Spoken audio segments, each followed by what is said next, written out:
All right, a pleasant good morning to you from Tony'sPicks.com. This is Night Moves for Thursday, November 13th. Thank you for joining me here for our preview show. We don't have too long of a show here tonight, but we do have NFL Thursday Night Football on tap with the Jets and the Patriots on Thursday night. Three games in the NBA as well. We've got nearly a full slate of hockey, that's for sure. And we got one college football game to talk about as well, and a few college hoops games in there. So thank you for joining me here on the show after we just had a pretty good Wednesday night. We had some big NBA games out there. We had a little bit of action as well on Wednesday, some college basketball. So hopefully the night treated you right.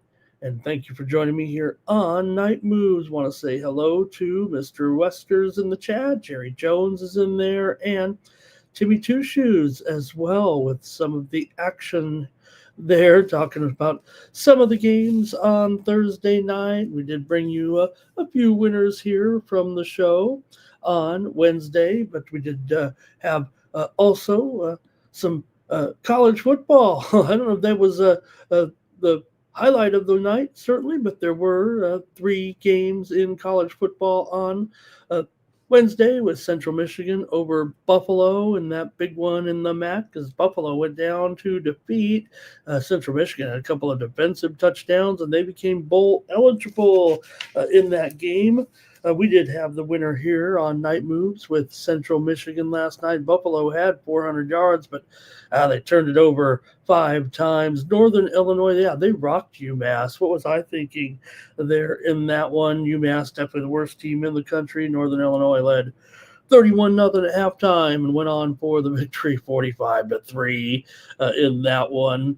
The Huskies only threw 8 passes the entire game. That's how dominant they were. They didn't even need to turn it up a notch. And Toledo probably ends up as the best team in the MAC, even if they won't win it. They did become bowl eligible as well. They smashed Miami 24-3 here, covering easily on the road there on Thursday night. NBA action, the big game, of course, the Lakers, they got thumped pretty good there by the Thunder. They weren't ready for prime time as the Thunder smashed the Lakers in the Wednesday night feature in the NBA. Ended up crushing them 121-92. So maybe there'll be better days for the Lakers to build like a bad matchup once that game was underway. It wasn't looking too good for LA there. We did see some other standout performances there in the NBA on Thursday night as well. We brought you some winners here home on Night Moves last night. Here we had, of course, we did take the under in the game between Memphis and Boston. Boston rocked them 131-95. We had the over with Washington and Houston as Houston covered that big number there yesterday and brought home another winner yesterday on the show with Atlanta and Sacramento game. There, let's see. Oh, I'm sorry. It was actually Denver over the Clippers, 130-116 late.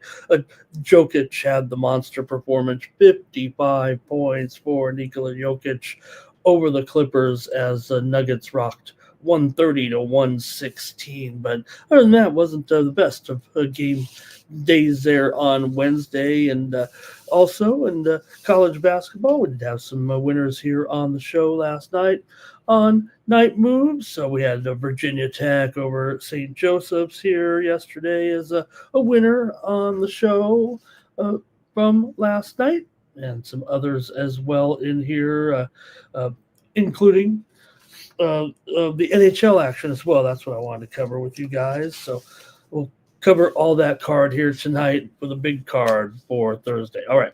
I won't belabor too much yesterday's action. I want to get to you guys and see what's going on in the chat there. Keith Just Truth also joining us there in the chat. And also, I think you guys are ready to go. I'm kind of ready to go here with our games here for Thursday night. Let's just get rolling with the show. We did see the Cy Young Awards there announced on Wednesday night with Tariq Skubal winning for the second year in a row. And how about Paul Skeens and family? They're accepting the award. He got all 30 first place votes for that National League Cy Young Award. Also, Stephen Vogt of Cleveland, Manager of the Year. Pat Hughes of Milwaukee won for the second year in a row. I couldn't help but think seeing Paul Skeens there, Cy Young Award winner. Where will he end up really? I mean, he's never going to win in Pittsburgh. Probably wants to play for the Yankees, maybe the Mets. I think he wants to go to that big market and make sure that his career doesn't languish in Pittsburgh. If they're not going to be committed to winning in Pittsburgh, Paul Skeens is going to have to move on, unfortunately. So, all right. Appreciate you joining me here on the show. We should have a good one here with several sports and some good action here, even though it is a little bit of a lighter slate for sure. We'll be with you here for about 45 minutes, I would imagine, here tonight. Let's get rolling on the show, and we'll go right to the featured game in the NFL here tonight. The New York Jets are going to take on the New England Patriots here on Thursday Night Football. And the Patriots are 13. We just turned back the clock here 15 years? Or are we in a new era with the Jets 13-point dogs here to the Patriots in this one? And man, boy, these Patriots on fire here, 8-2 straight up, coming in on a big heater here right now. And well, the Jets, they won 2 in a row. So break them up right now. Remember, they started here 0-7. All of a sudden, look out. Here come the Jets with consecutive wins right now. So that'll work right now with what's going on. They scored 39 points and 27 points in their last 2 games. And, 5 of their 7 losses did come by a touchdown or less. I mean, a touchdown is going to be massive in the NFL, but Jets last week got big contributions from special teams, running back both a kick and a punt return for touchdowns. So the Jets only had 42 yards passing last week. That was after I came out and talked him up from that clutch performance that he had the week prior, saying, hey, he stepped up like a man and accepted responsibility or basically accepted the promotion. Remember, he was kind of overlooked there, kind of sent to the bench. And when Taylor came up lame and they said, hey, by the way, we need you to play quarterback, he stepped up big time and he led the Jets to the win. I think he had to gain the respect of all of his teammates, even those that may have been privately critical, as he stepped up and played big. But it was not great last week with only 42 yards in the win. But the Jets are just 3-12 against the spread in their last 16 AFC East road games. They're also 8-14 against the spread last 22, coming off of a win. They are 3-1 as a road underdog this year, and well, they're getting nearly 2 touchdowns here to the awesome Patriots, who are simply on fire here. They've won their last 7 games, going 6-1 against the spread. In the games they lost, they were held down pretty good, but they're obviously going to be a big favorite here in this one. The Patriots have held their opponent under their team total in 7 of their last 8 games coming in. Now, the Patriots are just 2-5 in their last 7 as a home favorite, but they're not a home favorite as much as they used to be. They're starting to become so again. They're also here have won 17 out of the last 19 games in this series. So that's kind of hard to believe when you think about it, especially since they've almost kind of been on par with each other for the last several years until this great recent resurgence here by the Patriots. Get your handicapping hat on, because you're going to have to make the decision with a difficult spread here, with a 2 touchdown spread. The Jets are just 2-7 2-7-1 actually in their last 10 trips against the spread into Foxborough. So it has been Patriots dominant here, just a little bit tricky with 13 points. 6 of the last 7 meetings between the two teams have gone under, but we're looking at a low total here as well. I mean, even I can figure this one out. This is like in the range of 27 to 28 to 14. Yeah, 28-14. I mean, I'm trying to think of a realistic score, right? You can't get it perfect, but with a 13-point spread, a total of 43, yeah, that's what you're looking at. 28 to 14, 27 to 14, something right in there. So let's see how you guys have it in this one with the Patriots taking on the Jets here on Thursday Night Football from Foxborough. Appreciate everyone in the chat. Let's see if you guys have some picks. All right. Let's see. Over 43. Are you kidding? NFL games last week NFL games way under last week, baiting the trend. Ah, man, Keith, good. I'm trying to interpret that. Over 43. Are you kidding? Meaning, you don't think it's going over 43. All the games last week were under in prime time. Fade the trend. Okay. The trend is under, right? The trend is under. So you're going, I don't know which way you're going. All right. Drake May for a rushing touchdown, says Timmy there on that one. All right. I guess I'll just have to make my call here. I want to go over in this game, don't you guys? Is that what I'm trying to go with Keith, but I can't figure it out. Now, Patriots are 6-4 to the over so far this season. And the Jets are 6-3 to the over. And like I said, the Jets are 3-0 to the over on the road. They're also 5-2 to the over as a dog. The Patriots are 4-2 to the over as a favorite.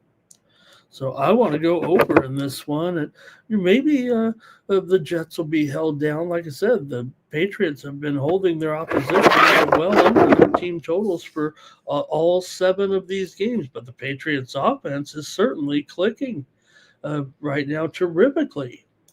I think if you look at the matchup for this game and try to match up the personnel a little bit, maybe try to look at some prop guys here, try to decide who's got the up arrow and the down arrow, if you will. I mean, for the Jets, I mean, their running game should absolutely be squelched by this Patriots defense. The Patriots are probably top 5, if not a little bit higher, in rush defense. Now, the Jets, as bad as it's been, can probably neutralize the Patriots at least a little bit here, even on the road.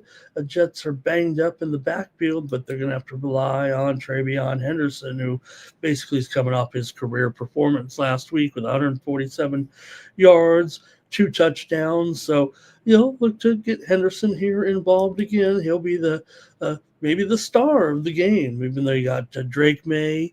Yeah, is he an MVP candidate? Look, you got Stafford out there, but May, he could get overlooked in the end, but his odds certainly reflect that he should be one of the top candidates for the most valuable player right now, and got an easy opponent here coming in.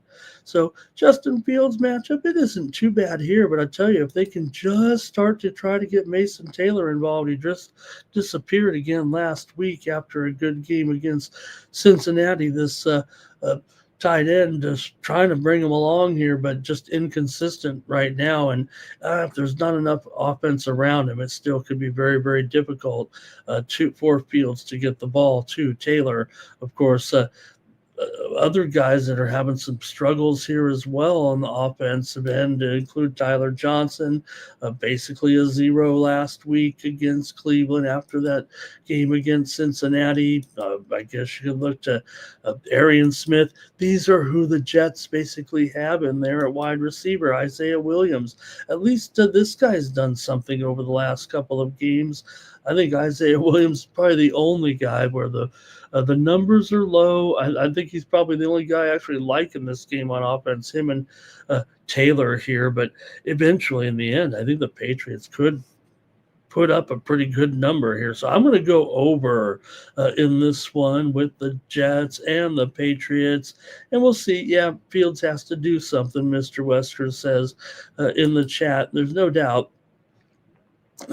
He'll have to produce a little something. And it hasn't only been this Patriots offense, the defense has also been pretty strong. And I think it's kind of that where you have when you're playing well on one side of the ball, you're playing well on the other. And well, for the Jets, it's just been a disaster here. So look at this. I mean, this receiving core, I mean, it's almost a matter of who are these guys and what has happened to Mechie. He has never come along here. Can Mechie get the ball here a little bit this week? Is this the week he can kind of get going here now that he was traded over here from the Eagles?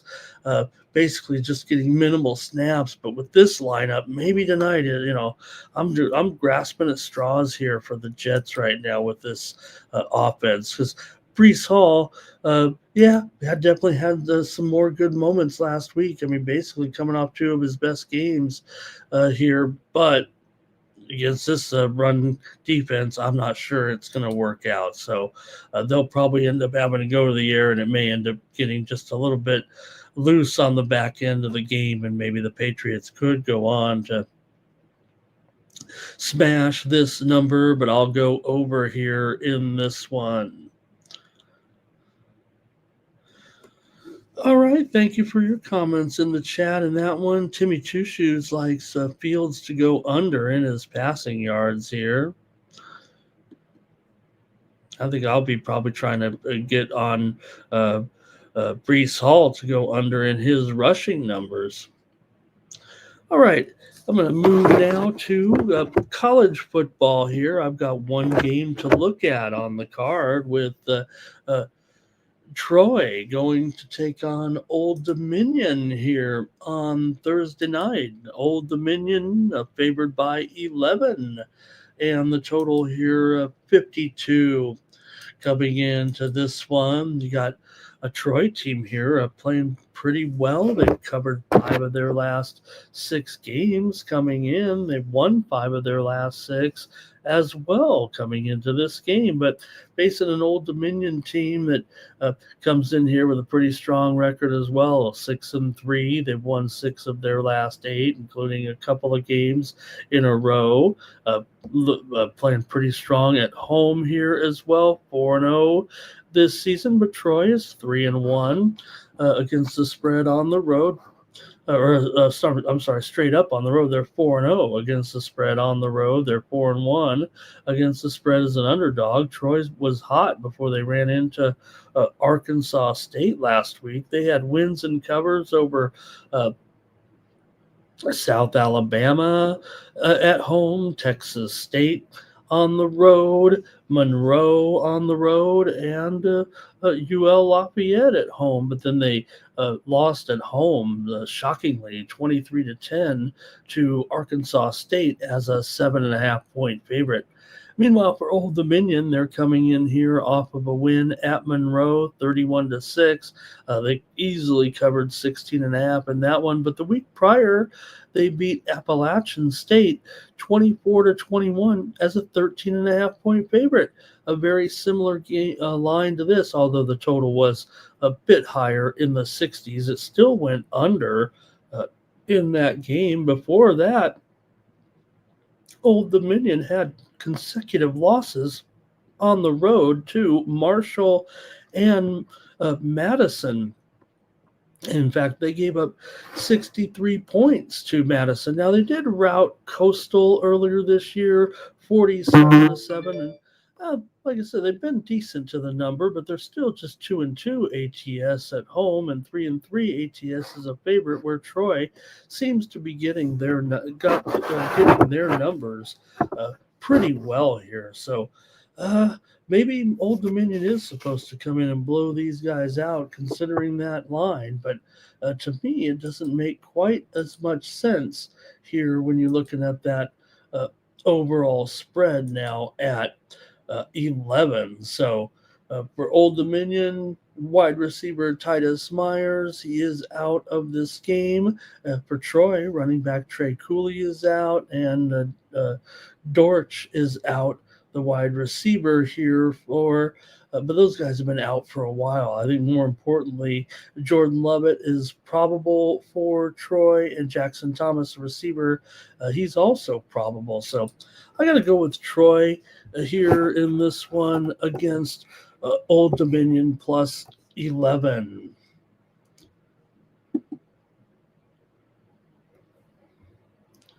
All right.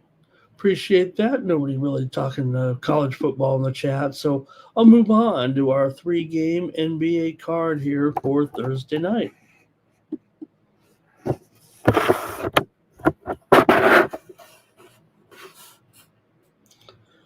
The Toronto Raptors will take on the Cleveland Cavaliers here in an Eastern Conference clash here on Thursday. The Cavaliers are favored at home by 7.5 in this one against Toronto.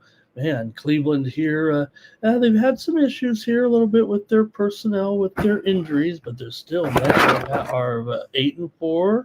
They've been on a little bit of a tear here of late. Coming in following the game there last night against Miami to improve to 8-4. They clobbered them 130 to 116. Meanwhile, the Raptors here come into this one with a record of 6-5. They've also been playing pretty well here of late. They come in off of a win over Brooklyn. They didn't cover the spread. In fact, they lost to Philly before that, but they were on a winning streak before that. Toronto, just 3-3 against the spread as an underdog, but Cleveland, they haven't been getting their numbers at all. Despite an 8-4 record straight up and a 4-1 record at home straight up, they are 4-8 against the spread this season, 1-4 against the spread at home, and 3-8 against the spread as a favorite. They have not been good at getting the money right at all so far this season. The Cavaliers have gone over in 7 of their 12 games here this season. For these two regular foes here, you do have this series kind of belongs to the Cavs here over the last few games, but Toronto did win the meeting to open the back on Halloween 112 to 101. Toronto got the win as a 4.5-point dog on the road against Cleveland on that night. So before that, though, it had been mostly a Cleveland series. They were on pretty much a good winning streak against Toronto overall. Cleveland has covered 4 of the last 6 meetings between the two teams, but just Cleveland is having trouble covering inflated numbers right now this season. Cleveland's gone over in 5 straight games coming in, which they started the season going under for the most part in their first several games, but right now they've been going over here. However, Toronto has gone under in 5 of their last 6 games coming in. I'm just going here. Doesn't feel like Cleveland's really getting the number here at all. Despite winning the games, they let teams hang around here right now. And well, Toronto has been doing a good job covering the spread against all these teams here. Granted, like I said, they did fail the last 2 here, but before that, they were on a little bit of a roll. I think they had covered 5 of their previous 6 before failing in these last 2, and they still did beat Brooklyn. They only failed to cover the spread there by 0.5 point. Now, this is Toronto's 4th straight road game here. Been on the road here for a week, so there is that to consider. But Cleveland's had some personnel issues too. Players kind of in and out of the lineup here right now, but I think they're pretty solid here in this one. You got Darius Garland is questionable here. Jalen Tyson is questionable as well for Toronto. Mamu Kalashvili is questionable. Agbaji is questionable, and Murray Boyles also questionable here in this one. But I'm going to try Toronto here one more time, with Cleveland really not showing a penchant for being able to cover these numbers. I'll take the Raptors. Want to say hello to Scott Simo. I'm going to say Scott Simo in the chat. Nice to see you in there, Scott. And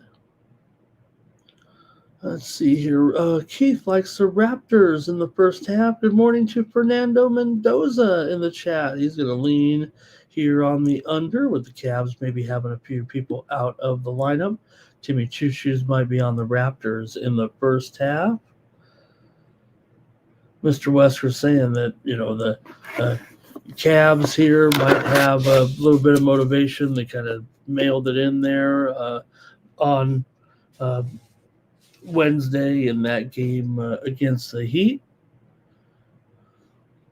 And, talking about the spread there in the last game, that maybe you could have got the money. Is that right there? No, it was a 14-point spread there with Cleveland winning. That was the funny thing about that series, right? We talked about the fact that one game you had all these players out, right? And the next day they rested them. I got you in the chat. Yep. All right. I think that's it there, and that one. Let's move on here in the NBA for Thursday night. Yeah, we got a 3-game card here, just like the old days. The old Thursday night light card, kind of a TV night, but not with these games, huh? Not the best matchups here. The Hawks are going to take on the Jazz on the road here in this one. You got Atlanta coming in here 7-5. Utah comes in here 4-7. Hey, Atlanta's won 3 in a row here right now, and Trae Young's been out here, and all Atlanta's got a little bit of winning streak. What do you know? Here they are just 2-4 though against the spread as a favorite here. 4-3 against the spread on the road. Utah's been the moneymaker. They are 5-0 against the spread at home so far this season. And they've put up some big numbers on some teams, including that last game, scoring 152 points against Indiana as they rocked. They also covered their game before that at home here, barely covered, but they did get the money in a 7-point loss to Minnesota. Utah 7-4 against the spread this season, and 6-3 against the spread as an underdog here. Atlanta has gone 5-2 straight up on the road, interestingly enough. But even though Utah comes in here at the just 3-7 straight up in their last 10 games, they still have won 3 of their 5 home games so far this season. So, until kind of like last year, Utah did have their moments, and then as the team kind of wore down and they did have some injuries, then they really started to look bad on some of those road games. Yeah, they've struggled here in some road games too, because they're still kind of a fledgling team and lineup right now, trying to get it together, and Kessler's been out here right now, so that's been a little bit of a problem too for Utah. But they did explode in that last game, albeit against a team that maybe that they we're going to handle here in the struggling Indiana Pacers right now. But with Atlanta coming in here, having played last night at Sacramento, maybe that is even a little bit more of an advantage here right now. And, hey, we're not going to worry about Trae Young because they're winning without him. So let's just keep moving on. Now for Utah, Kevin Love is questionable. Taylor Hendricks questionable. Kyle Anderson is questionable as well. They're not without their own players who are sidelined here a little bit. So I'm going to go with the Jazz to win this one on Thursday night over the Hawks. All right, let's see here. Keith likes the over in this one. He says neither team is playing any type of defense here between these two.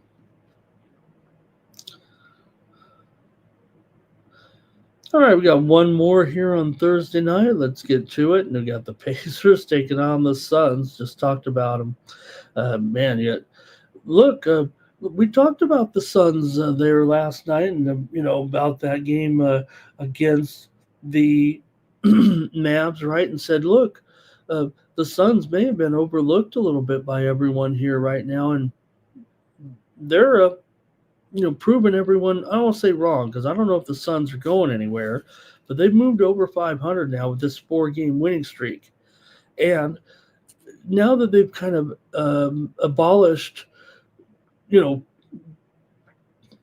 greasing up veterans and coming in here and trying to take this franchise to whatever level they need to get to because they've been kind of poor here. They maybe are doing it the right way now with this kind of lineup, it feels like, finally. And maybe that's a good thing for the chemistry. Going up here against an Indiana team that really is just a total disaster here right now. Probably maybe even falling behind teams like Washington here for the worst team in the league. Although they are getting 4.5 points here. And I'll say Indiana is 5-4 against the spread as an underdog. But that doesn't matter. You're Phoenix, man. You're 6-0 ATS at home, 5-0 ATS as a favorite. Phoenix has been doing a great job here on this winning streak. They did play last night against Dallas on the road, 123-114, but they got it done. They're really controlled that game, actually, and looked strong. Before that, win and cover over New Orleans, and they had a home and home against the Clippers for this 4-game winning streak. So they're hot right now, and Indiana, this has been really just these injuries have really decimated them, and they're not winning anything at all here right now. For Indiana, it's a 9-game road losing streak dating back to last season. They've lost 5 in a row here right now. Meanwhile, Phoenix has covered 7 of their last 8 games. They've won 6 of their last 7 overall. 7 of the last 8 meetings between these two teams have gone under. Both meetings, 2 meetings a year. I get that, but so far, Indiana 1-5 to the under on the road. Phoenix 2-4 to the under at home.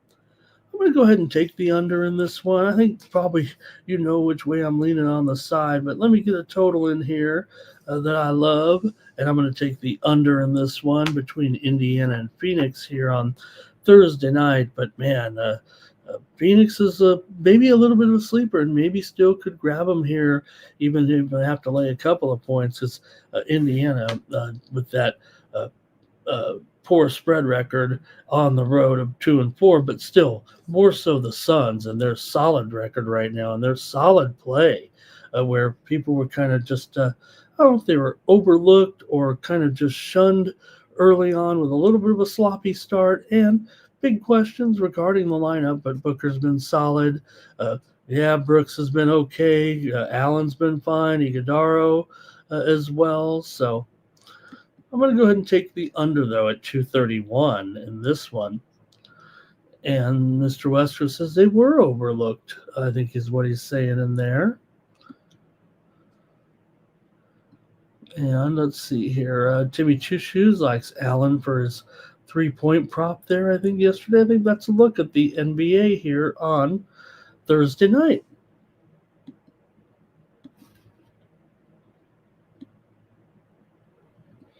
All right, we're moving along swiftly here with our card here for Thursday, and we've got a look here at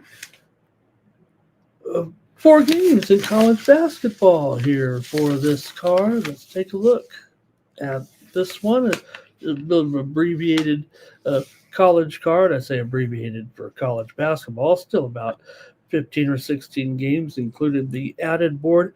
And 1 game of note, I won't preview it here since by the time this video gets a little bit stale, the game will probably be over. But we got a game at 11 Eastern and 8 a.m. Pacific time from St. Petersburg, Florida, when Central Michigan will take on Alabama. Alabama favored by South Alabama, Central Michigan, and South Alabama. South Alabama favored by 6, and the total 143. But I'm putting that one on the back burner. It won't make for a very good video when they chop me up because the game will be probably over here in about 7 or 8 hours from the time of this recording. All right, let me go into the 4 games that I wanted to look at here. And hey, you might as well have a backyard brawl on the basketball court when the West Virginia Mountaineers take on the Pittsburgh Panthers in Morgantown. You got Pittsburgh, a 6-point underdog here against West Virginia on Thursday night. And yeah, it's a little bit of a rivalry.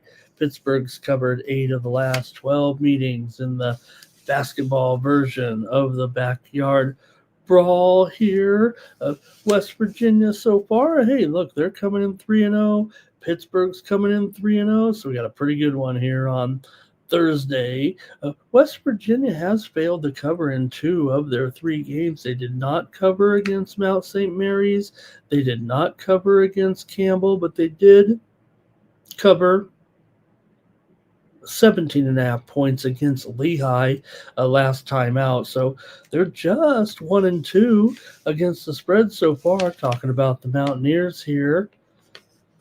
For Pittsburgh here, they've covered 2 of the 3. They didn't cover last time out against Eastern Michigan. They were favored by 15.5 and won by 12. Now, they did get the money against Longwood and also against Youngstown. So 2-1 ATS here for Pitt. And they're getting the points here from West Virginia in a series where they've actually had some decent success. Now, West Virginia did go under in all 3 games so far this season, and Pittsburgh's 1-2 to the under so far this season. And West Virginia at home, they do play quite a few unders, so maybe like that as well. But I'm going to go ahead and take Pittsburgh in this one. I think they'll be able to hang here so far. Hey, we've seen West Virginia can't cover these all these games just yet. Let me take Pittsburgh. I think it'll be a close game, a good game between these 2 teams on Thursday night here in Morgantown. And look, Keith had a pick in that South Alabama game at over team total over 73.5. And Timmy's ready for the next game already with Purdue and Alabama. We'll get right to it. Timmy likes Pittsburgh here.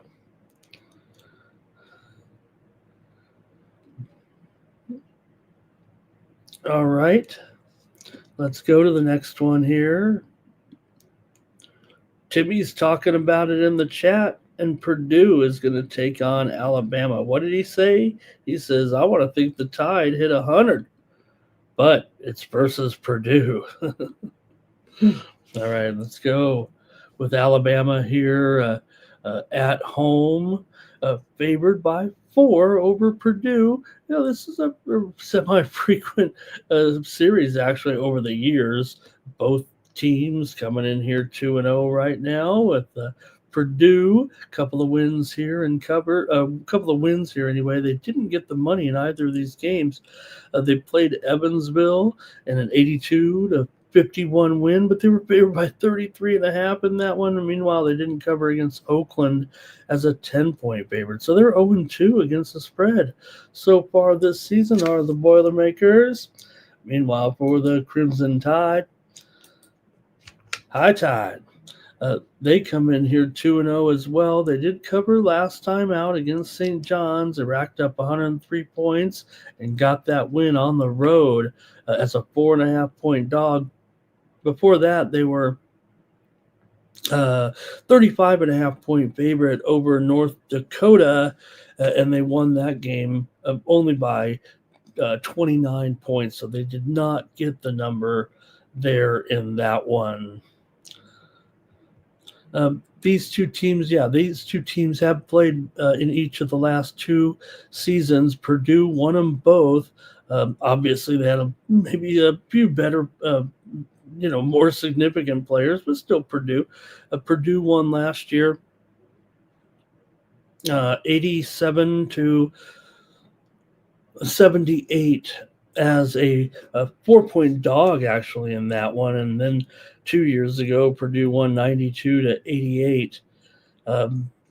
92-86, that game was actually a push. So, like I said, these two teams have met over the years for sure. And uh, in fact, Purdue's covered 4 out of the last 5 meetings between the two teams here. But I don't know, I feel like the tide has shifted, at least for the Crimson Tide here this season. I think they might have a pretty decent team. I'm actually going to lay these points here with Alabama and take them at -4 here. Alabama's won 13 of their last 16 at home, dating back to last season. So I'm going to go ahead and take the Crimson Tide in this one. Timmy says, Crimson Tide, I want to rock and roll, but Purdue don't do that. And Keith says, Alabama on the money line. Timmy says, does Purdue slow it down and just keep it under here? I'm going to go take the Alabama Crimson Tide, high tide, here on Thursday.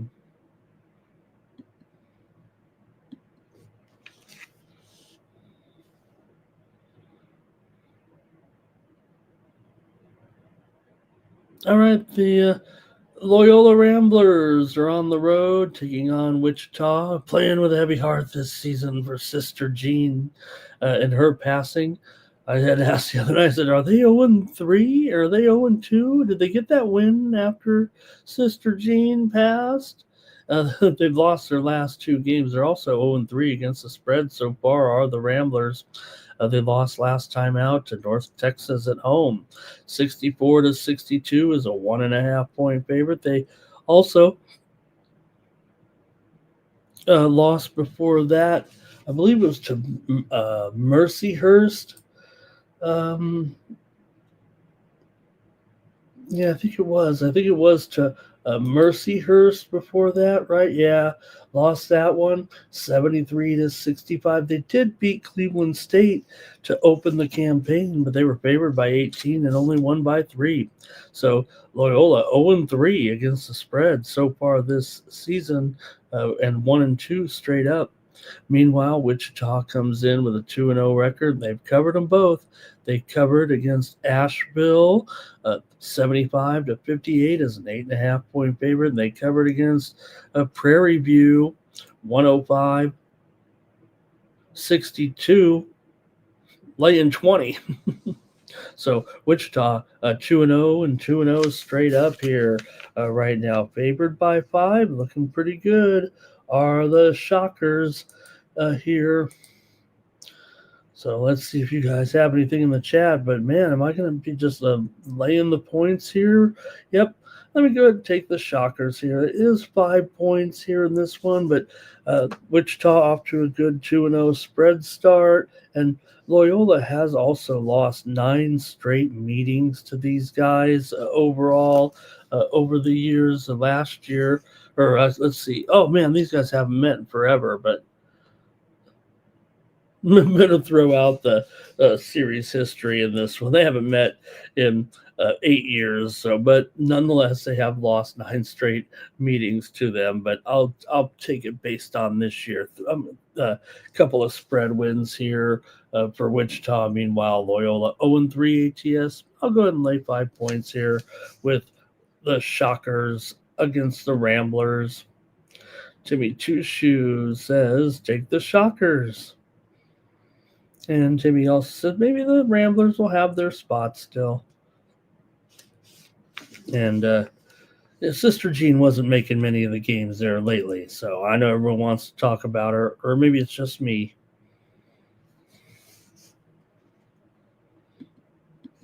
All right, I've got one more game to look at here on the college board on Thursday night with Cal going to take on K-State here in Manhattan, and we've got Kansas State favored at home by 6.5, and the total 162 in this one. Man, the unders were starting to come in here. It feels like now that we get a little, the matchups get a little tougher. We're still going to be a non-conference play here for a while, but I think we've kind of closed the gap on some of these. Cal comes in here with a record of 3-0 right now, 2-1 against the spread. They covered against Fullerton last time out, 93-65, laying 22.5. They did fail against Wright at home, 77-67, and they beat Santa Barbara. They beat Bakersfield 87-60 for their season opener. So 3-0, 2-1 against the spread for the Bears, but those were all at home here. Now they got to go on the road here for a non-conference game at Kansas State, an ACC Big 12 matchup. Kansas State comes in here, meanwhile, 2-0, but 1-1 against the spread. They won and covered 19 against Greensboro, 93-64. But they failed to cover against Bellarmine in a 95-71 win. They were favored, 98-71. They were favored in that one by 28.5. So, pretty big number there, considering. Kansas State is 2-0 to the over this season, but Cal just 1-2 to the under so far here this season. So teams met a couple years ago here, met in Berkeley, 63-54. Kansas State got the win and the cover on the road. And, I just see these high totals right now, and I'm starting to panic because it did seem like, especially yesterday, it did feel like some of these 150, 160s were ending up pretty short here. And I'm going to go with the under in this one with Cal and Kansas State. You're going to have to prove it to me here right now with the way things are going. Cal really hasn't put up any big numbers here so far in their games. Yeah, they scored 93 against Fullerton, but they played pretty good defense too. And we'll see with Kansas State. I mean, they also put up 90s here in those first two games, but those were against teams that weren't in power conferences with Bellarmine and Greensboro. So I'm going to go under here in this one. Kansas State's gone under in 9 of 12 dating back to last season. All right, let's see what you got.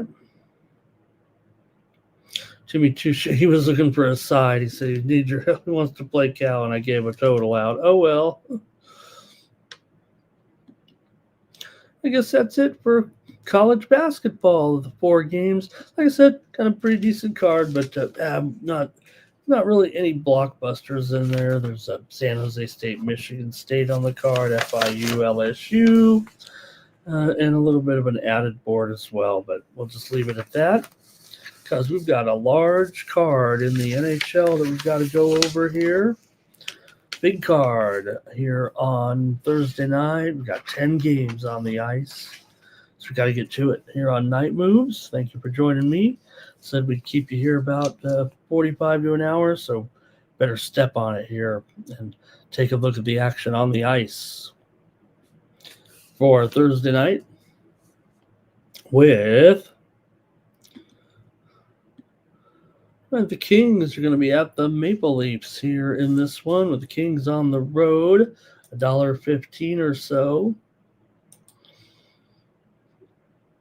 And the total here looks like 6 here in this one. I have Stolarz listed on the screen there, but he left the last game, I think. I don't know if Stolarz is going to be in there actually for Toronto. On the sites seem to indicate that, but I'm pretty sure he left the game yesterday, kind of looking at it here to make sure, but we'll see. I'll go and leave it there right now. But just note that, and we'll check out those goalies in the morning. Toronto comes in here on a 3-game losing streak. They lost to Boston I guess it was 2 nights ago. Lost to Boston 5-3, and they've lost to Boston 2 out of their last 3 games. They also lost to Carolina. Kings, meanwhile, come in here on a 2-game winning streak with wins over Pittsburgh and over Montreal. It feels like they're looking pretty good here all of a sudden on the road. They've been kind of a road heavy team. It feels like a road successful team so far this season. Have the Kings coming in here right now with a road record of 7-1-2. Meanwhile, they're 1-4-2 at home. So a little bit goopy there. The Kings are up 3 1/3 units on the road so far this season. Toronto, they've been 7-4-1 at home, but on this losing streak right now, I think the Kings are going to keep it going here. I'm going to try the Kings here on Thursday night against Toronto. It hasn't been the worst overall series for them either. When they played the Maple Leafs, they've had some success against them, actually. So I'm going to take them here. No, they've actually lost 4 of the last 5 here. They've won some of the home games there, but Toronto, obviously, here right now, one of the biggest stories going is their streak of overs right now with 10 straight overs overall. I know a couple of them in there were maybe pushes, but still, the Maple Leafs have had a ton of overs here of late. 5 of the last 6 meetings between the two teams have gone under. 5 of the last 7 meetings between the teams in Toronto have gone under as well. So, yeah, there's that. But right now, Toronto is a dead solid over. This season, Toronto's 15-2 to the over so far. Kings are 6-4 the over in their last 10. But Kings are the favorite here, so it's not a total surprise. But just $1.15 or so. I gotta try my Kings in this one.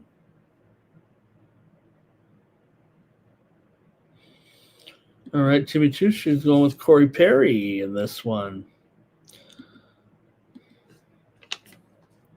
All right, the Caps are on the road here, taking on the Panthers in Florida in this one. For Washington, they're coming in 8-7-1. Florida's 8-7-1 right now. Florida's been up and down here of late, but they are coming in off of a win on the road at Vegas, 3-2. Florida's coming home off of a 4-game road trip where they won 2 games. They also beat LA on the road as they kind of took the West Coast swing there. A couple games against the Southern California teams, and then shot up to San Jose and lost before they won at Vegas. Now they return home to take on a Washington team that has lost 2 of its last 3, but they won last time out against Carolina 4-1. Washington comes in here 4-3 on the road so far, but Florida is 5-1 at home right now. They're starting to hit a little bit of a good stride here, it feels like, especially at home. Washington's gone under in 7 of their last 10 games. They're also 2-4 to the under on the road here.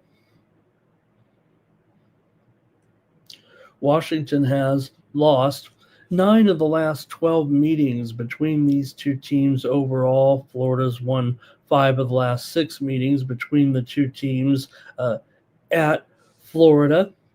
13 of the last 20 meetings between these two teams have gone over. I don't know if that's necessarily the way this one's going to go. You've got Lindgren in here. Logan Thompson expected in for Washington here, having such a solid season here, 1.56 goals against, and Bobrovsky in for Florida, 2.68 goals against average here. So, I feel like the Sharps want to take Washington here in this one, but Florida's starting to heat up at home a little bit, and I don't know if Washington has been totally consistent enough here right now coming in. So I'm going to take the Florida Panthers here in this one at home over Washington on Thursday.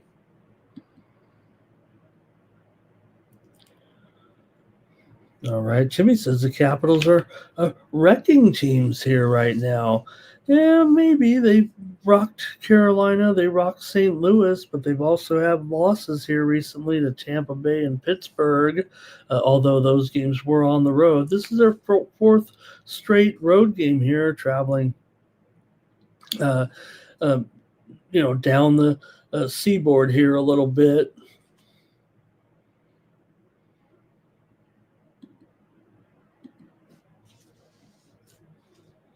The Boston Bruins are on the road taking on the Ottawa Senators. The Bruins come in here on a massive heater right now, a total winning streak. On fire are the Bruins actually coming into this one now. It's a winning streak here, currently of is it 7? Is it 9? 7 games here overall for Boston right now. Boston with wins here over Toronto, back-to-back 5-3 wins over the Maple Leafs in a home and home. They beat Ottawa before that as well. So kind of playing the same group of teams here over the last 4 games. They played at home against Ottawa back on November the 6th in a 3-2 victory. So they are beating teams down and beating Ottawa here of late. Ottawa, however, has won 5 of the last 6 meetings between the two teams here in Ottawa. Boston, has struggled on the road, but they're just hot right now. They've actually lost 5 of the last 7 trips in here to Ottawa as well. Boston's gone over in 6 of their last 8 games coming into this one. Ottawa's also been a bit of an over team here this season. They are 7-5 to the over as a favorite, 11-6 to the over at home, and Boston's gone 6-2 to the over in their last 10 games overall. Man, $1.60 here for the Senators, though. That is pretty high going up against a team on a 7-game winning streak, even though Ottawa has had their number.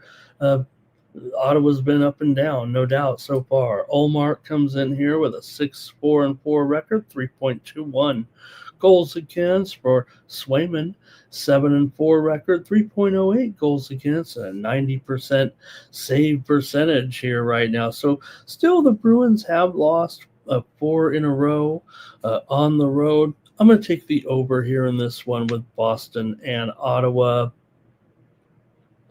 Like I said, it is going to be hard to want to try to fade this streak right now because Ottawa has not been overwhelming by any stretch, and you got to lay $1.60 here with them. Feels like can Boston keep this up right now? It's a little bit of a fluke. Here, I mean, Ottawa, I mentioned that they, kind of struggled, but they still come in here with a 8-5 record, and only these 3 losses in the last 5 games. They're actually 6-1-2 in their last 10 overall. So they are playing well also, but Boston's just winning them all outright. All right, and Jimmy's got Geeky in here for anytime goal, and he doesn't like that Ottawa price. Yeah, I might be in agreement. I'll take the over, though, in this one.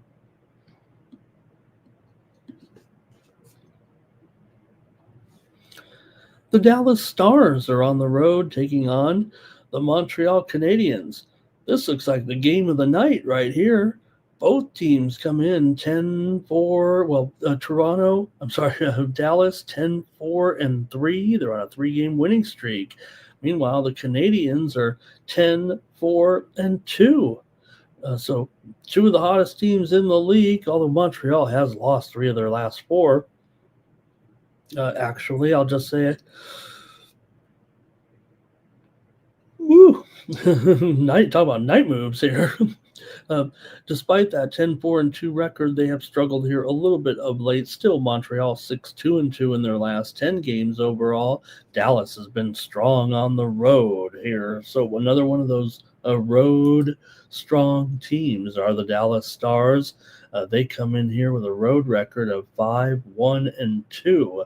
Although just up 1.5 units on the road, they've been favored in some of those games.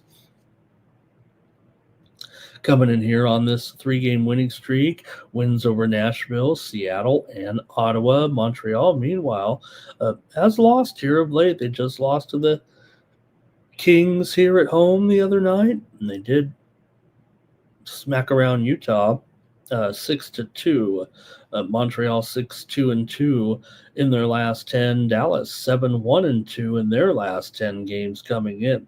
Montreal is 6-2 to the over at home this season, and also 6-1 to the over as a dog. But I think this Dallas team is hotter, and more real, more for real here right now. Montreal currently 5-2-1 at home right now, but have taken these couple of losses here of late. I'm going to take the Dallas Stars on the road to get it done over Montreal here in this one. Hasn't always been a great place for Dallas coming in here to take on the Habs on the road, but they have won 5 of the last 7 meetings overall here, and now 6 straight losses at home for Montreal against the Dallas Stars. So maybe it has flipped after all, and it was a Montreal win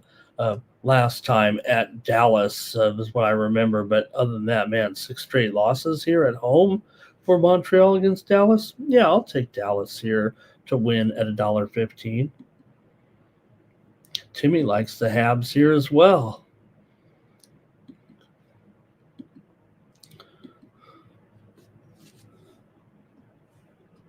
All right, another decent one here with Anaheim on the road, 11-4-1, taking on the Red Wings at 9-7. The Red Wings have run into a little bit of a brick wall here of late after that hot start. They haven't been scoring at all in the last few games. They have 3 straight losses here with just 2 goals scored in those games, losing to Vegas 1-0, losing to the Rangers 4-1, and losing to Chicago 5-1. For Anaheim here, they had their winning streak snapped last time out at Colorado. That's okay. That was a tough game. You're going up against maybe the hottest, maybe the best team in hockey there with the Avalanche so far. Anaheim is 8-2 in their last 10 games overall, 6-3 straight up on the road. Detroit is 5-3 at home this season, but interestingly, they're just 1-3 as a favorite so far this season. So that's kind of peculiar, but nonetheless, Anaheim coming in here probably playing as well as they have in years right now, and you just hope that it's for real. Anaheim's actually beaten Detroit in 4 of the last 6 meetings between the two teams, although Detroit has won 6 of the last 8 meetings here in Detroit. It's been kind of a home-dominated series, actually, between the two. In fact, Anaheim won back on Halloween 5-2 at home to easily cover a puck line in that one against Detroit. They've been hot here, but I'm probably going to look to the total in this one. Detroit's 0-4 to the under as a favorite so far this season. I think with this goaltending matchup here for the Red Wings, I think this one could be an under here tonight with Anaheim and Detroit. For Luke Dostal coming in here, he comes in with a 8-4 record, 2.69 goals against, and a 91% save percentage. Meanwhile, it's another chance for John Gibson to go up against his old team here. He's 4-5 with a 3.15 goals against average. So when you're in there against your old team, you're going to suck it up here and have a good game. He did allow 4 goals in that in that game before getting pulled last time out. So maybe he'll have a better meeting this time. He's definitely been up and down here right now so far, but still going to trust Gibby here a little bit. I'm going to take the under in this one with Anaheim and Detroit. And it is 6.5 there on screen. And I'm showing it shaded to the over here a little bit at the books. All right, and Timmy Two Shoes is going to be on the Ducks here right now. And Michael there says, hey, what about Jamie Benn? What is his status? Oh, man, he's out. I mean, he's been out for a while, Michael. Not been good. Got that situation. He's just been out. He's been out all season pretty much here so far. Okay, Kreider for an anytime goal in there. And thank you to the chat. Keep it moving here on Night Moves with the Oilers and the Blue Jackets here. And oh man, these Oilers, are they ever up and down? And going up against a Blue Jackets team that actually is kind of done pretty well, I think, against Columbus in the past. Let's go ahead and take a look at the matchup here. You got Edmonton coming in just 8-6-4, Columbus 8-7-1. Both teams were in a little bit of a slump recently, but Edmonton's won consecutive games. In fact, they beat the Blue Jackets at home 5-4 just 3 days ago. But Edmonton played last night as well at Philly here. So second game of a road trip, and they played a back-to-back here. They beat Philly last night 2-1. Meanwhile, Columbus comes in here off of a win over Seattle on the road, 2-1 to cap a long road trip, and now they're back home for their first game here against an Edmonton team. Look, Edmonton's probably the stronger team here, but man, the Oilers have been inconsistent. Calvin Pickard, let me get the goalies straight here. Actually, I've got Pickard in this one. Against Jet Greaves. So I hope I get the goalies right. I get both of these off here. That's okay. Greaves comes in here 4-4-1 with a 2.88 goals against and a 90% save percentage. On the tail end of this back-to-back, Pickard gets a start. He allowed 5 goals and 21 shots in that he took over for Skinner in that Colorado game, and he still gave up a bunch of goals. It was an onslaught for both goalies, racking up bad numbers here. So he's off to a pretty ugly start here, actually, but is 2-2-1 with some offense behind him. Skinner was the man in the goal earlier this week when the Oilers defeated the Blue Jackets 5-4, but I gotta think the Blue Jackets come back here and get this one. I'm taking Columbus to get a little revenge on Edmonton here. They've had some success against Edmonton actually at home in this series. Edmonton is just 3-9 straight up in their last 12 games on the road against Columbus. 6 of the last 9 meetings between the two teams have gone over. They only meet a couple of times a year, but Columbus has won 4 of the last 5 meetings at home against Edmonton. And at minus $1.05, I'll go ahead and take Columbus in this one. Michael says the Oilers have this. He says they'll get this one. Says that Pickard is in, Columbus will score, and Edmonton will throw in the towel. Okay, I don't know which way you're going, Michael. Werenski for an anytime goal there for Timmy. Thank you, guys. We're making this a good no time here with Buffalo on the road, taking on the Avs here. You got Buffalo coming in at 5-7-4, but Colorado's now 11-1-5 with a 4-game winning streak here. We mentioned the win over Anaheim there for Colorado. They beat Vancouver. They beat Edmonton on this winning streak, and they beat Tampa Bay here right now. They're 6-1-3 in their last 10. They're rolling here at home right now are the Avs. 5-0-2 at home so far, despite being 11-1-5 this season, because some of the overtime games haven't all gone their way, but uh, they're only up 3/4 of a unit so far this season. So Colorado, you're not really getting the best price with them here, but man, come on, they're gonna rock this one, aren't they? With Blackwood in there going up against Lyon. Man, I'm probably gonna just roll the puck line here and not even worry about it. I think this one I like Colorado. Mackenzie Blackwood is in goal for sure in this one. Uh, look, he's had a lower body injury and has only played 2 games since the start of the month here right now, but he will get the start in this one. He's got a 3.42 goals against, an 87.5% save percentage in those 2 games so far this season.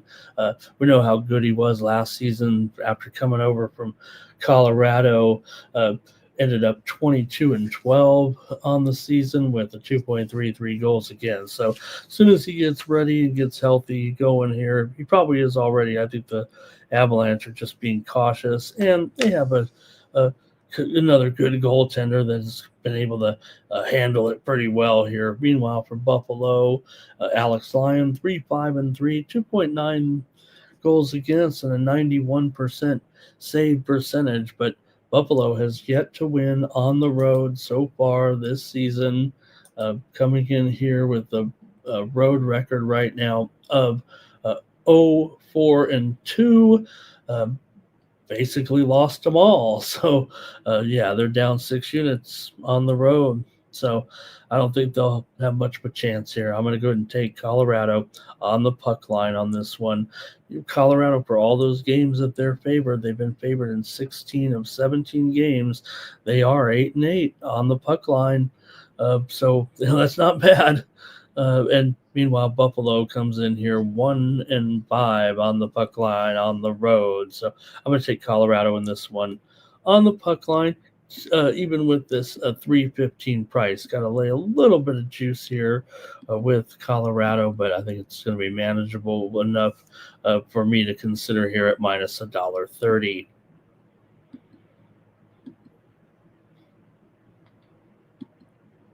All right, and let's see here. We got Makar for anytime goal here for Timmy.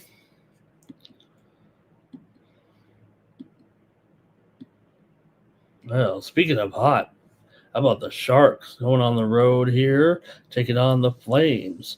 Sharks are won 4 in a row here right now.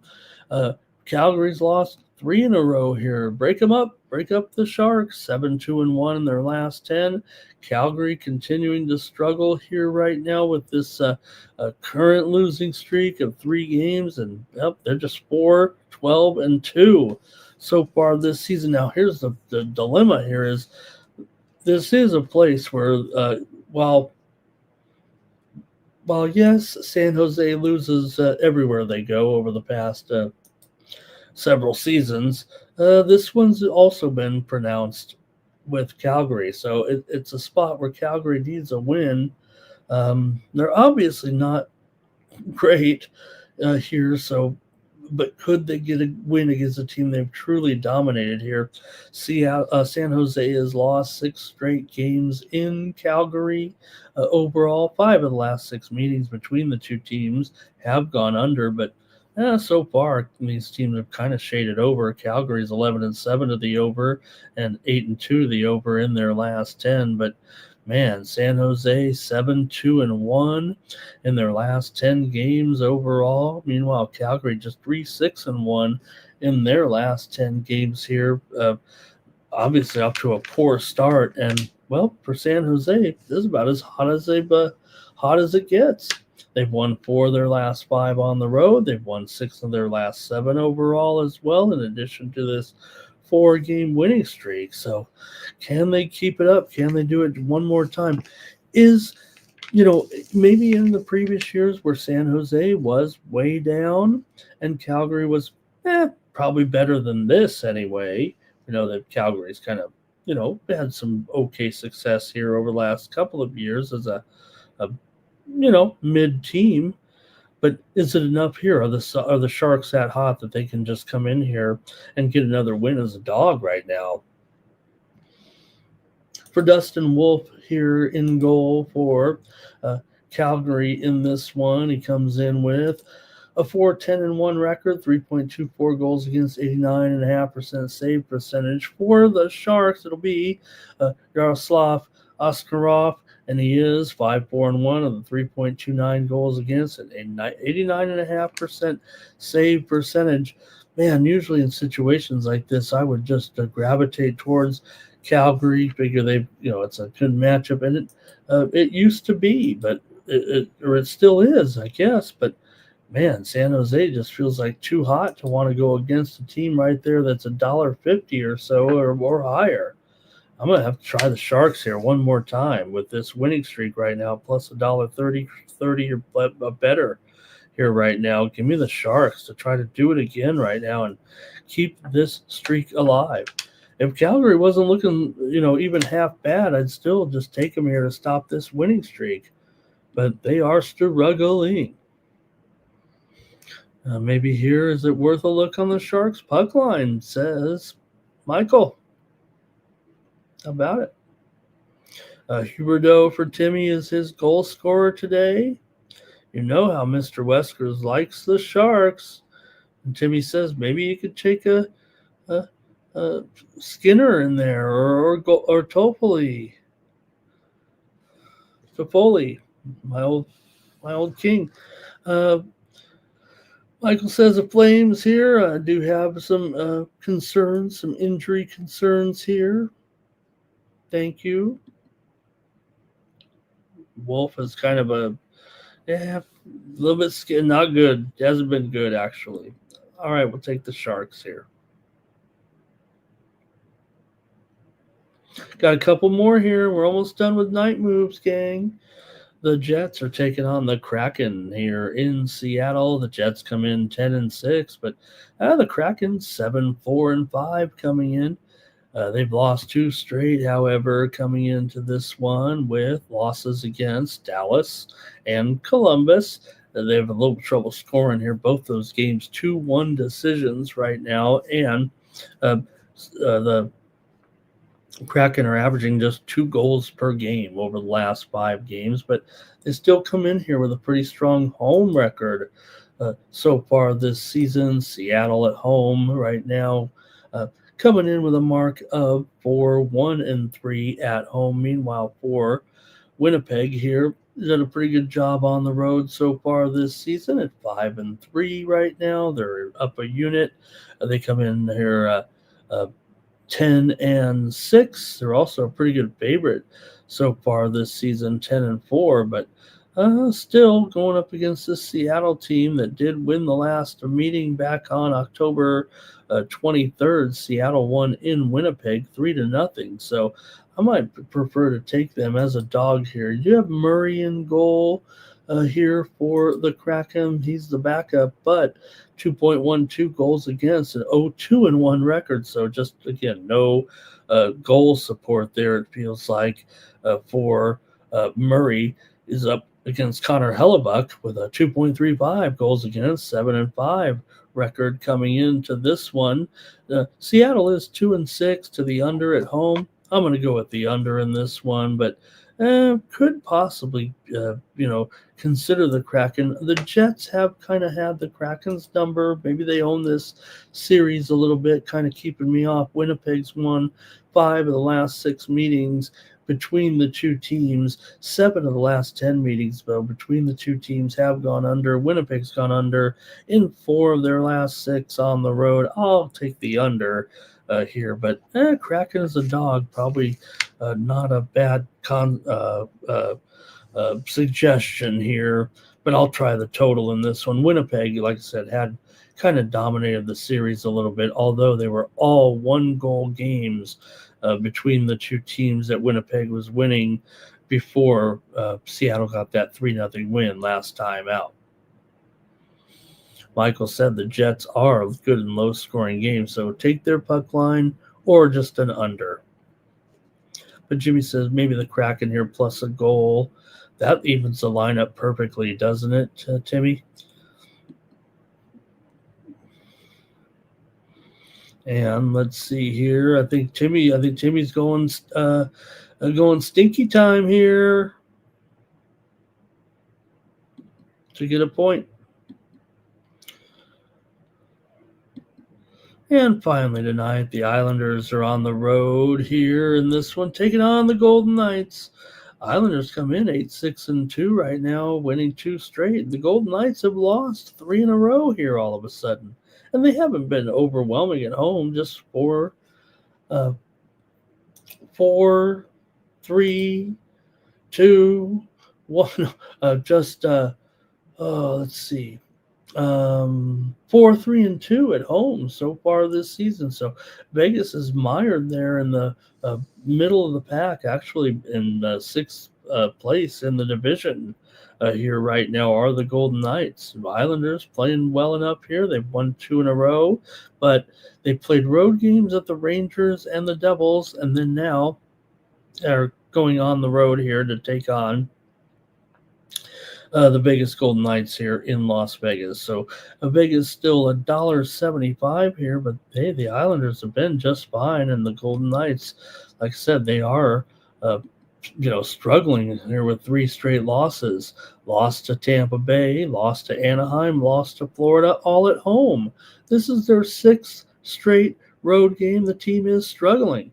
The Islanders are minus $1.60 on the puck line here. I mean, that's probably the direction that I would probably look here, but I think I'll just end up taking the total here in this one over. Vegas is 8-2 to the over in their last 10 games. Islanders are 7-3 to the over in their last 10. They're 11-5 to the over overall this season, and even back to last season, the Islanders were going over on the road to 11 of their last 15. So Vegas under in 4 of their last 5 meetings against the Islanders. But I'm going to go over here in this one between the Islanders and the Knights. You're going to have Akira Schmid in goal. Reports are anyway. And Sorokin is confirmed here. The Islanders will go with Sorokin, who's kind of cleaned it up here a little bit. He was struggling early on in the season. Through his first 7 games, had 3.7 goals against, but he's won 3 straight since then with a 1.5 goals against and a 95% save percentage. But I'm going to go ahead and take the over here. Schmid is 6-1-1 so far this season with a 2.5 goals against average, but I'm taking the over here in this one with the Islanders and the Golden Knights.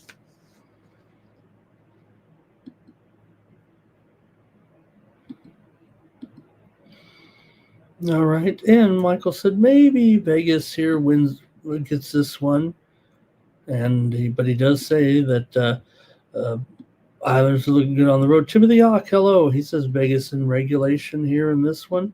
I hope that Vegas gets it going here, but man, the Islanders have been, quite frankly, pretty solid here. Feels like so far this season. I kind of want to gravitate towards them here. Eichel, anytime goal for Timmy Two Shoes. All right. Hey, I guess that's it for Night Moves, everybody. Thank you so much. I mean, I've spent over an hour here with you guys and really appreciate it.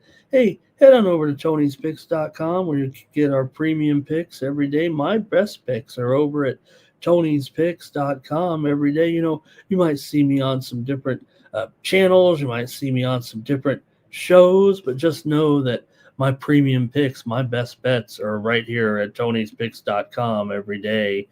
You can check out the handicapper leaderboards and see who's hot, and then get signed up. Use the promo code TonyT at checkout to save 15% off all premium pick packages, including mine here on Thursday. I'll have selections in college basketball, and I'll have my props in the NFL for the game between the Jets and the Patriots. How about DeAndre yesterday? Another winning day for DeAndre. Look, he's up 16 units so far here on the site, and DeAndre's got his Thursday night best bet. So we'll hopefully see him again later on this week. DeAndre got his best bet here for the action on Thursday night. So let's check out, see what he did here. He's locked and loaded here for the weekend as well. So, man, get signed up with DeAndre and I. He scored with Central Michigan in that 38-19 win.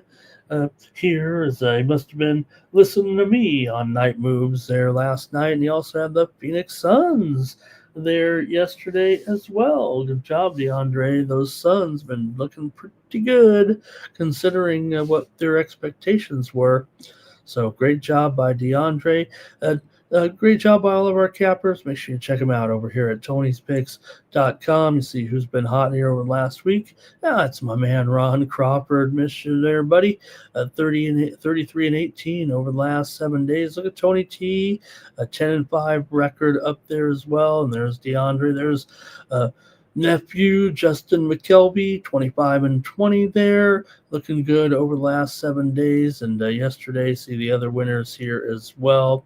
The last 30 days, Ron's on top with 13 units so far there, and DeAndre 8 3/4 units. Make sure you're checking us out over here at Tony'sPicks.com and use that promo code TonyT at checkout. Save 15% off all premium pick packages. Like I said, my best bets on the entire board are right here at Tony'sPicks.com every day. So make sure you're checking out me and all the other handicappers here at Tony's Picks. Make sure you check out the Tony's Picks morning show as well here. Check out Tony and his and the crew there at 9:30 Eastern, 6:30 Pacific. They'll get you ready for the sports betting day. I bet you they'll have a pick on that early morning start in college basketball. Remember, set your alarms there for 11 a.m. Eastern, 8 a.m. Pacific. Central Michigan and South Alabama will play a game in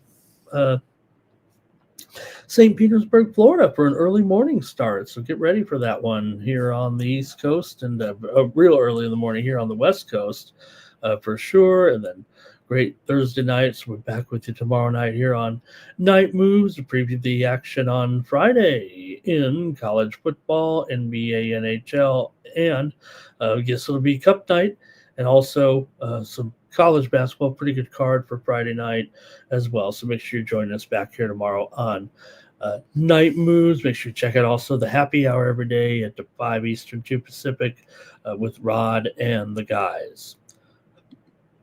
All right, that's going to do it here on Night Moves. And for Tony'sPicks.com, I'm Ramon Scott. So long from Night Moves.